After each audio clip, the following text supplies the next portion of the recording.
নমস্কাৰ বন্ধু-বান্ধৱীসকল আপোনালোকক education for Assam চেনেলটোলৈ প্ৰথমতে স্বাগতম জনাইছোঁ জিকে ক্ৰেছ কোৰ্ছৰ 8 নম্বৰ খণ্ডটো আপোনালোকৰ কাৰণে লৈ আহিছোঁ য'ত আমি 30টা প্ৰয়োজনীয় অসম বুৰঞ্জীৰ প্ৰশ্ন উত্তৰ আলোচনা কৰিম আৰু লগতে আপোনালোকক কওঁ যে তো আপোনালোকৰ সুবিধাৰ কাৰণে এটি সৰু ৱেবছাইট লঞ্চ কৰিছোঁ এডুকেশ্যন ফৰ অসম নামেৰে তো এইটো আজি মই লঞ্চ কৰিছোঁ আৰু আপোনালোকৰ কাৰণে মুকলি কৰি দিছোঁ তো ইয়াতে সকলোবোৰ তথ্য আপোনালোকে পাব মেনুত ক্লিক কৰিলে পাব এই জব নিউজ পাব এক্সাম টপিক ইয়াতে মই সকলোবোৰ তথ্য আপোনালোকৰ কাৰণে যিবোৰ ইম্পৰ্টেণ্ট জিকে পিডিএফ এনচিইআৰটি বুক বা তেনেকুৱা ধৰণৰ পপুলাৰ কিতাপ আছে পিডিএফ ফাইলৰ সেইবোৰ মই ইয়াতে লাহে লাহে আপলোড কৰিম আপোনালোকে এইবোৰ চাই থাকিব ইউটিউব লিংক বুলি কওঁতে আপোনালোকে যিবোৰ ইউটিউবত মই ইম্পৰ্টেণ্ট জিকে মেথছ এইবোৰ ভিডিঅ' দিওঁ সকলোবোৰ ইয়াতে মই ধুনীয়াকৈ সজাই থ'ম আপোনালোকে ইয়াতে চাব পাৰিব অসম পুলিচৰ যিসকলে এপ্লাই কৰিছে তেওঁলোকেও এই টেপটো চাই থাকিব অসম পুলিচৰ কাৰণে প্ৰয়োজনীয় সকলো তথ্য পাতি মই ইয়াতে আগবঢ়াই থাকিম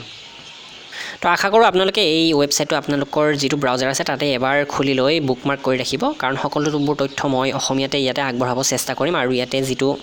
জব নিউজৰ টেপ আছে ইয়াতে যিবোৰ জব আহিব লেটেষ্ট সকলোবোৰ মই ইয়াতে এড কৰিম আৰু অসমীয়া আৰু ইংৰাজী দুয়োটা ভাষাতে সকলোবোৰ লিখি দিম আৰু অতি কম তথ্যৰ জৰিয়তে গোটেইখিনি ক্লিয়াৰ কৰিবলৈ চেষ্টা কৰিম ভিডিঅ' নাচালেও আপোনালোকৰ হৈ যাব আৰু ভিডিঅ'বোৰতো এইবোৰ লিংক আপোনালোকে পাই যাব যেনে UPSCৰ বা SSC বা SBI সকলোবোৰ ইয়াতে মই লাহে লাহে এড কৰি আছোঁ তো আশা কৰোঁ আপোনালোকে কি ধৰণৰ ইম্প্ৰুভমেণ্ট এই ৱেবছাইটটোত লাগিব সকলোখিনি কমেণ্ট কৰি জনাব আহক আমাৰ আজিৰ ছেশ্যনটো আৰম্ভ কৰোঁ তো আজিৰ প্ৰথম প্ৰশ্নটো হৈছে গুৰু চৰিতৰ ৰচক কোন গুৰু চৰিতৰ কথা নিশ্চয় জানে ইয়াৰে ৰচক মাধৱদেৱ ৰামানন্দ দিছ ৰামচৰণ ঠাকুৰ নে ৰাম সৰস্বতী তো ইয়াৰ শুদ্ধ উত্তৰটো হৈছে ৰামচৰণ ঠাকুৰে এই গুৰুচৰিত ৰচনা কৰিছিলে 2 নম্বৰটো নাৰদী পুৰাণ অসমীয়ালৈ ভাঙনি কৰিছিল কোনে কৰিছিলে বাৰু তো ইয়াৰ শুদ্ধ উত্তৰটো হৈছে ভুৱনেশ্বৰ বাচস্পতি তো যিমান পাৰো কম সময়ত আপোনালোকক এই প্ৰশ্নবোৰ আগবঢ়াব চেষ্টা কৰিম যাতে আপোনালোকৰ সময়বোৰ ক্ষতি নহয় 3 নম্বৰটো হৈছে মহম্মদ বিন বখতিয়াৰৰ আক্ৰমণৰ সময়ত কামৰূপৰ ৰজা আছিল কোন আছিলে এও আক্ৰমণৰ সময়ত কামৰূপৰ ৰজা তেওঁ আছিলে পৃথু তো এইবাৰ প্ৰশ্নটো হৈছে কোচ ৰাজ্য পৰিভ্ৰমণ কৰা ইংৰাজ পৰ্যটকজন আছিল বা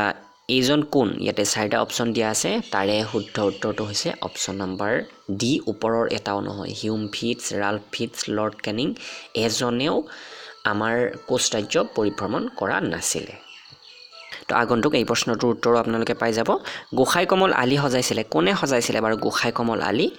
এই গোসাই কমল আলি সজোৱা ব্যক্তিজন হৈছে নৰনাৰায়ণৰ ভাতৃ গোহাই কমলে এই গোহাই কমল আলিটো সজাইছিলে অসমৰ বিক্ৰমাদিত্য কাক আখ্যা দিয়া হৈছে অসমৰ বিক্ৰমাদিত্য হিচাপে আখ্যা দিয়া হৈছে মহাৰাজ নৰনাৰায়ণক ইয়াৰ পিছৰ প্ৰশ্নটো কোচ ৰাজ্যৰ শ্ৰেষ্ঠ ৰজা আছিলে বিশ্বসিংহ নৰনাৰায়ণ চিলাৰায় নে লক্ষ্মীনাৰায়ণ কোচ ৰাজ্যৰ শ্ৰেষ্ঠ ৰজাজন আছিলে নৰনাৰায়ণ ইয়াৰ আগতে আমি অলৰেডি প্ৰশ্নটো পালোঁ তেওঁ অসমৰ বিক্ৰমাদিত্য আখ্যা দিয়া হৈছে আৰু ইয়াৰ পিছৰটো কোচ ৰাজ্যৰ বিভাজন হৈছিলে তো আপোনালোকে যদি অসম বুৰঞ্জীৰ বিষয়ে ভালদৰে চাব বিচাৰে তেনেহ'লে 12টা ছেছন আগবঢ়োৱা হৈছে অসম বুৰঞ্জীৰ ওপৰত এই সকলোবোৰ ভালদৰে আলোচনা কৰা আছে ডেছক্ৰিপশ্যনত লিংক পাব সেইবোৰ চাই ল'ব পাৰে কোচ ৰাজ্যৰ বিভাজন হৈছিলে অপশ্যন নম্বৰ চি 1581 খ্ৰীষ্টাব্দত ইয়াৰ পিছৰটো অসমৰ বিক্ৰমাদিত্য আখ্যা দিয়া হৈছে কাক তো ইয়াৰ আগৰটো অসমৰ বিক্ৰমাদিত্য আখ্যা দিয়া হৈছিলে তো এইবাৰৰটো সেইটোৱে সুধিছে তো একচুৱেলি প্ৰশ্নটো ৰিপিট হোৱা যেনে হৈছে নৰনাৰায়ণকে অসমৰ বিক্ৰমাদিত্য আখ্যা দিয়া হৈছে তো একো কথা নাই আপোনালোকৰ ৰিভিজন হৈ যাব ইয়াৰ পিছৰটো যথেষ্ট ইম্পৰ্টেণ্ট প্ৰশ্ন শৰাইঘাট দলংখন সাজি উলিয়াইছিল কোন চনত বাৰু তো এই দলংখন সাজি উলিয়াইছিলে 1962 চনত ব্ৰিটিছ কোম্পানীয়ে অসমত তেওঁলোকৰ প্ৰথম ৰাজধানী পাতিছিলে ব্ৰিটিছ কোম্পানীয়ে অসমত প্ৰথম ৰাজধানী ক'ত পাতিছিলে অপশ্যন নম্বৰ চি যিটো আছে চেৰাপুঞ্জী অৰ্থাৎ মেঘালয় সেই সময়ত অসমৰে অন্তৰ্ভুক্ত আছিল তো সেইকাৰণে চেৰাপুঞ্জী অপশ্যনটো শুদ্ধ উত্তৰ হ'ব চকৰি ফেটি বুৰঞ্জীৰ লিখক আছিল চকৰি ফেটি নামৰ যিখন অসম বুৰঞ্জী আছিলে পূৰ্বতে লিখা ৰজা মহাৰজাৰ দিনত তো তেতিয়া এইখনৰ লিখক আছিলে অপশ্যন নম্বৰ বি নুমলী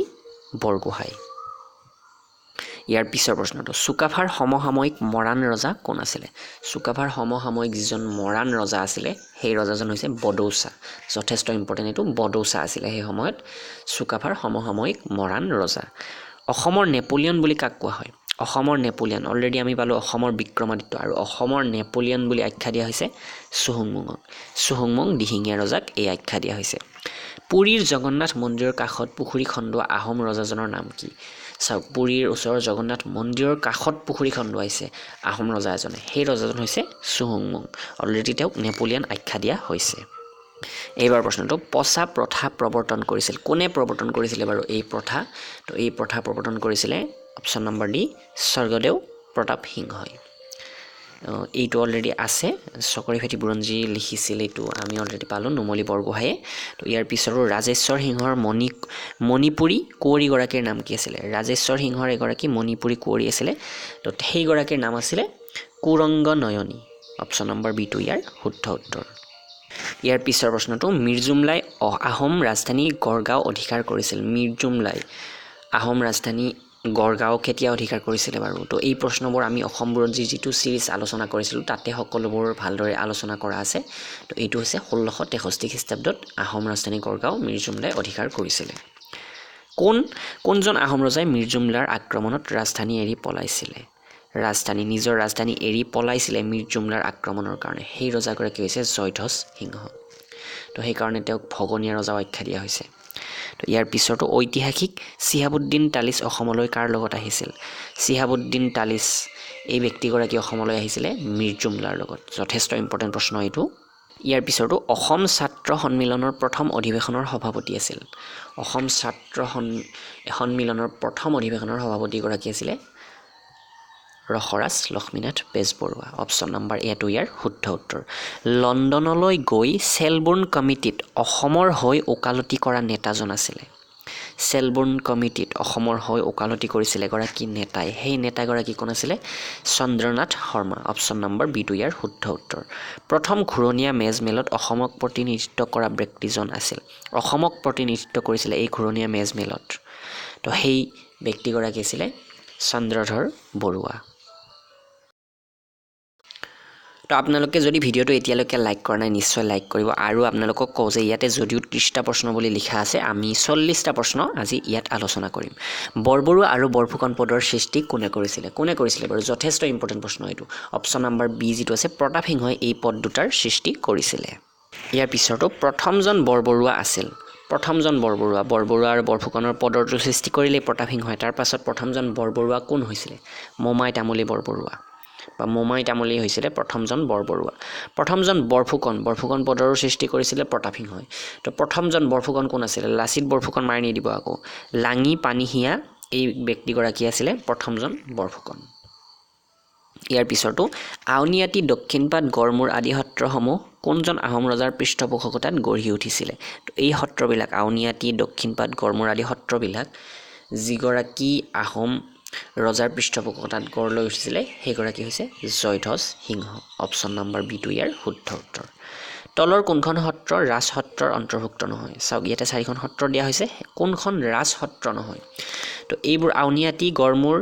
এই সত্ৰকেইখনটো জয়ধ্বজ সিংহৰ পৃষ্ঠপোষকতাৰে গঢ় লৈ উঠিছে কিন্তু যিখন অপশ্যন নম্বৰ দি আছে বৰপেটা সত্ৰ এইখন কোনো ধৰণৰ ৰাজ সত্ৰৰ অন্তৰ্ভুক্ত নহয় কুৰুৱা বাহী এইবোৰো ৰাজ সত্ৰ অৰ্থাৎ ৰজাৰ পৃষ্ঠপোষকতাত গঢ় লৈ উঠা কোনজন আহোম ৰজাই বৈষ্ণৱ নিৰ্যাতনৰ ক্ষেত্ৰত অগ্ৰণী আছিলে সেই ৰজাগৰাকী হৈছে আহোম ৰজাগৰাকী হৈছে গদাধৰ সিংহ ইয়াৰ পিছতো এক স্থায়ী সৈন্যবাহিনী গঠন কৰিছিলে স্থায়ী সৈন্যবাহিনী কোনে গঠন কৰিছিলে বাৰু পূৰ্ণানন্দ বুঢ়াগোহাঁয়ে স্থায়ী সৈন্যবাহিনী গঠন কৰিছিলে আহোম ৰজাসকলৰ শেষ ৰাজধানী প্ৰথম ৰাজধানী নিশ্চয় জানে চৰাইদেউ আৰু শেষ ৰাজধানী হৈছে যোৰহাট অপশ্যন নম্বৰ বি টো ইয়াৰ শুদ্ধ উত্তৰ ইয়াৰ পিছতো নিকা সংহতিৰ প্ৰতিষ্ঠাপক কোন নিকা সংহতিৰ প্ৰতিষ্ঠাপক হৈছে মথুৰা দাস আতা অপশ্যন নম্বৰ এ টো ইয়াৰ শুদ্ধ উত্তৰ ইয়াৰ পিছৰটো এটা ইম্পৰ্টেণ্ট প্ৰশ্ন বিখ্যাত শৰাইঘাটৰ যুদ্ধত 1671 খ্ৰীষ্টাব্দত আহোম সেনাৰ সেনাপতি আছিল কোন আছিল নিশ্চয় জানে এইটো যথেষ্ট ইজি প্ৰশ্ন কিন্তু ইয়াতে যিটো চন দিয়া আছে খ্ৰীষ্টাব্দ দিয়া আছে সেইটো মনত ৰাখিব 1671 শৰাইঘাটৰ যুদ্ধ বুলি কওঁতে সেনাপতি কোন আছিল আমি নিশ্চয় জানো লাচিত বৰফুকন আছিলে কিন্তু কোন চনত সংঘটিত হৈছিলে বুলি ক'লে আপোনালোকে পাহৰি যাব পাৰে 1671 চনত আহোম মোগলৰ শেষ যুদ্ধখন হৈছিলে 1682 খ্ৰীষ্টাব্দৰ ইটাখুলিত কোনজন আহোম ৰজাৰ দিনত সংঘটিত হৈছিলে এই যুদ্ধখন ইটাখুলিত সংঘটিত হৈছিলে আহোম মোগলৰ শেষ যুদ্ধ 1682 আৰু কোনজন আহোম ৰজা আছিলে সেই সময়ত অপশ্যন নম্বৰ এ গদাধৰ সিংহ তো ইয়াৰ পিছৰ প্ৰশ্নটো অসমত নৱবৈষ্ণৱ ধৰ্ম প্ৰৱৰ্তন কৰিছিলে কোনে প্ৰৱৰ্তন কৰিছিলে বাৰু অপশ্যন নম্বৰ এ টো ইয়াৰ শুদ্ধ উত্তৰ শংকৰদেৱে প্ৰৱৰ্তন কৰিছিলে তো শংকৰদেৱৰ জন্ম আৰু মৃত্যুৰ চনটো আপোনালোকে মনত ৰাখিব আপোনালোকৰ যিমানবোৰ এক্সাম আহি আছে ৱাৰ্ড বয় হওক বা অসম পুলিচ হওক সকলোতে এইটো অত্যন্ত ইম্পৰ্টেণ্ট 1449 জন্ম আৰু 1568 খ্ৰীষ্টাব্দত মৃত্যু হৈছিলে শংকৰদেৱ গুৰুজনাৰ ইয়াৰ পিছৰ প্ৰশ্নটো পণ্ডিতসকলৰ মতে অসমৰ আটাইতকৈ প্ৰাচীন জাতি হ'ল অসমৰ আটাইতকৈ প্ৰাচীন জাতি কোনটো বাৰু খাচীয়া আৰু জয়ন্তীয়া নে আহোম নে চুতীয়া নে মিজো তো ইয়াৰ শুদ্ধ উত্তৰটো হৈছে অপশ্যন নম্বৰ এ খাচীয়া আৰু জয়ন্তীয়াসকল অসমৰ আটাইতকৈ প্ৰাচীন জাতি ইয়াৰ পিছৰটো হাজোৰ পুৱামক্কাৰ তলৰ কোনজন ধৰ্মগুৰুৰ কবৰস্থান তো এইটো যথেষ্ট ইম্পৰ্টেণ্ট হাজোৰ পুৱামক্কা এগৰাকী ধৰ্মগুৰুৰ কবৰস্থান সেইগৰাকী হৈছে অপশ্যন নম্বৰ তো ইয়াৰ শুদ্ধ উত্তৰ কোনটো অপশ্যন নম্বৰ চি পীৰ সুলতান ঘিয়াছুদ্দিন এওঁৰ কবৰস্থান ইয়াৰ পিছৰটো কোনজন আহোম ৰজাৰ দিনৰ পৰা আহোম ৰজাসকল স্বৰ্গদেউ নামেৰে পৰিচিত হৈছিলে যথেষ্ট ইম্পৰ্টেণ্ট প্ৰশ্ন এইটো তো সেই আহোম ৰজাগৰাকী হৈছে চুহুংমুং দিহিঙীয়া ৰজাৰ দিনৰ পৰা আহোম ৰজাসকলক স্বৰ্গদেউ নামেৰে আখ্যা দিয়া হৈছিলে মানে আখ্যা স্বৰ্গদেউ বুলি সম্বোধন কৰা হৈছিলে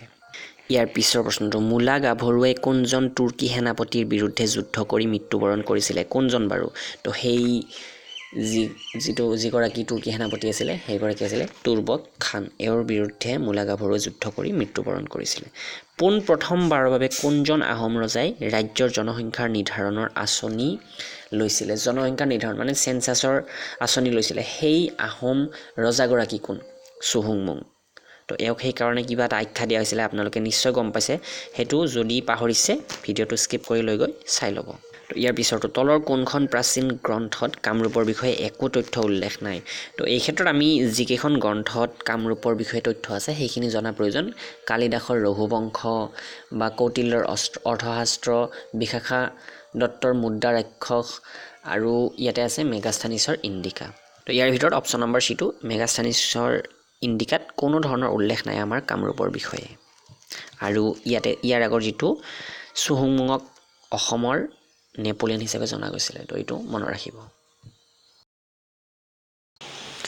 তো আশা কৰোঁ আপোনালোকে ছেশ্যনটো মন দি এফালৰ পৰা চালে আৰু নিশ্চয় ভিডিঅ'টো লাইক কৰিব আৰু যিটো ৱেবছাইটৰ কথা মই আপোনালোকক ক'লোঁ এইটো আপোনালোকে বুকমাৰ্ক কৰি ৰাখিব আৰু কি ধৰণৰ ইম্প্ৰুভমেণ্টৰ প্ৰয়োজন আছে সেইখিনি জনাব কমেণ্ট কৰি তো আজিলৈ ইমানখিনি ধন্যবাদ